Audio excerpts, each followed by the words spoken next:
Hello, it's Josie, and today I'd like to talk to you about putting your bridle on your horse.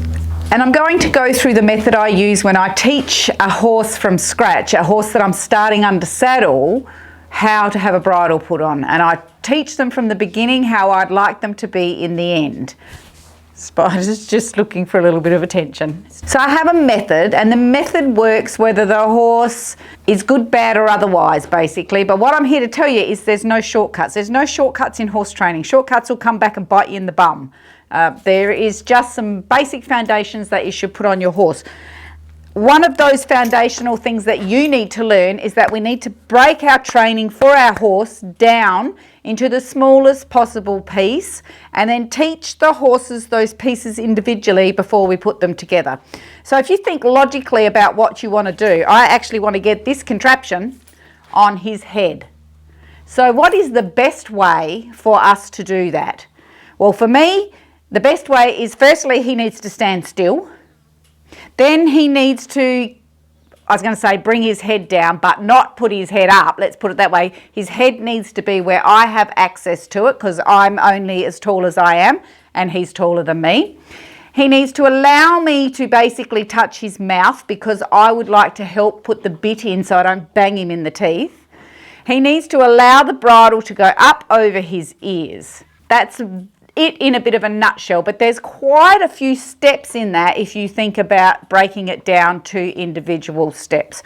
Firstly, he needs to stand still, and my horses can clearly stand still. If your horse can't stand still, then you need to do some work on that before you even bother to think about putting a halter on a horse. Now, when I do it, I pop my reins over my horse's head.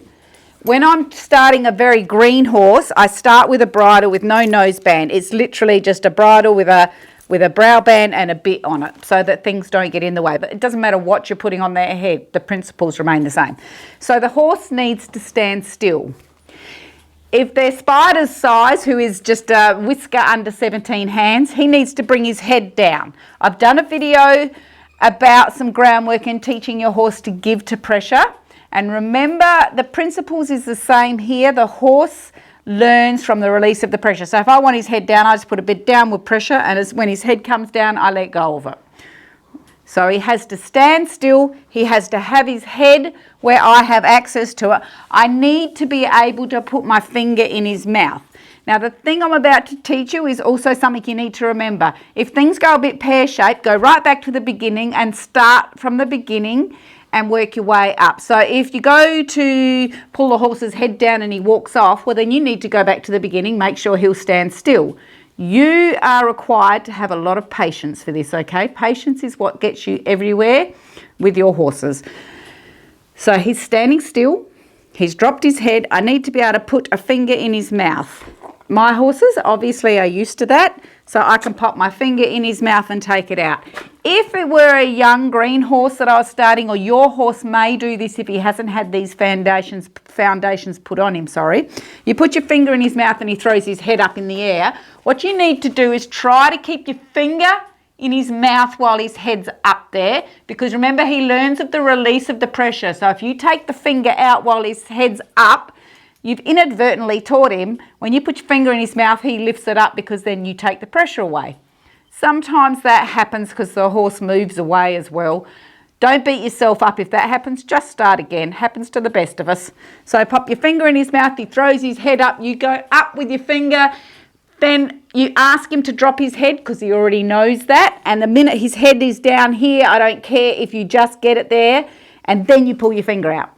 And you may need to spend a day or a week teaching that to a horse. It takes the time it takes, and every horse is different, and it depends if it's been inadvertently taught some bad, what we call habits. It's usually because they've learnt what makes the pressure go away. You just have to work through that. That's your job as his trainer, and to do it with kindness and patience. So he has to stand still. He has to have his head where I can get to it. He needs to allow me to put a finger in his mouth so that I can get him to open up and I don't bang him in the teeth with the bit. So if you're having trouble with your horse putting his head up in the air while you're doing this, do some training with the halter on so you've got something to give some pressure with. But once he's pretty good at that bit, which is why I start training with a bridle with no noseband, so I can actually put it on over the top of a halter. But once I don't want my halter anymore, I have my reins over there, because that gives me some control of my horse. So if his head goes up, I can use the reins to ask it to come down. If he goes to walk off that way, I've got something to hang on to him a little bit with and say, excuse me, come back here. When I put the bit in my horse's mouth, I hang on to it a certain way. Sorry, Spidey. Let's get everything out the way. I lay it across the palm of my hand. I have my little finger and ring finger on that side, and this thumb and index finger on this side, so I can guide it in. So my horse brings his head down. Good boy. It's if you've got a little horse, you can probably go over the pole. I can't until I get the bridle on, because I'm short and I've got big horses. And my horses are used to actually see, Spider will actually take that himself. That's just part of how I've trained them along the line. So I've popped that one on. I'm going to go back and show you again. I want you to think about under here. Under here is the pole. It's a soft spot on the top of their skull between their neck and their head. I like to make sure, hang on, just come forward, Spides. Good boy, head down. I like to make sure that my mane is not bunched up underneath that. Personally, I hate bridle paths, so I don't actually clip them there, but some people do. But I will always make sure that my hair is brushed and it's flat and it's sitting under that quite flatly. So let's do that as if he didn't accept the bit himself.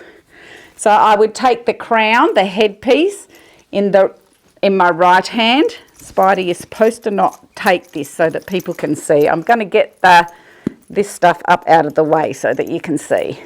I would hold the bit in my hand, how I showed you. I would come to here. I would put my finger in the corner of his mouth, and when he opened his mouth, I would pull the bit up into his mouth.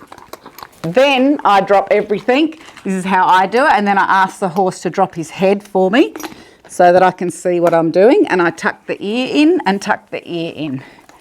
And then I do the bridle up from there. If you're going to put the bit in the mouth and the horse throws his head up and you're right up here with the bit still in your hand and not in his mouth and his head up here, abort putting the bit in his mouth and get him to bring his head back down. When you get down to the bottom and he's down where you can do it again, take the bridle away. Don't go ahead and put the bit in. Take the pressure off of him, because you want him to know that here is where you want his head when you do it. So you're going to put the bridle on, you get it to here, in your hand still. The horse throws his head up. Try to go up with him. Hold yourself up there. You can use this hand that's on top to push and ask him to drop. When he drops his head, even if he drops it an inch in the beginning because you can't get him to lower down, take the bridle away from the horse and tell him he's a good boy. Remember to release the pressure when he's doing what you want. And remember, you might need to go right back to the beginning, which is what we did in that scenario. Because if you got his head down here and then you put the put the bit in his mouth, you haven't rewarded him for the behaviour that you wanted, which was to get his head here. You have gone further on with your training. I really hope that helps you. Any questions? Leave them in the comments for me and I'll answer them for you. See you later. What do you reckon, Spider? Did we remember everything?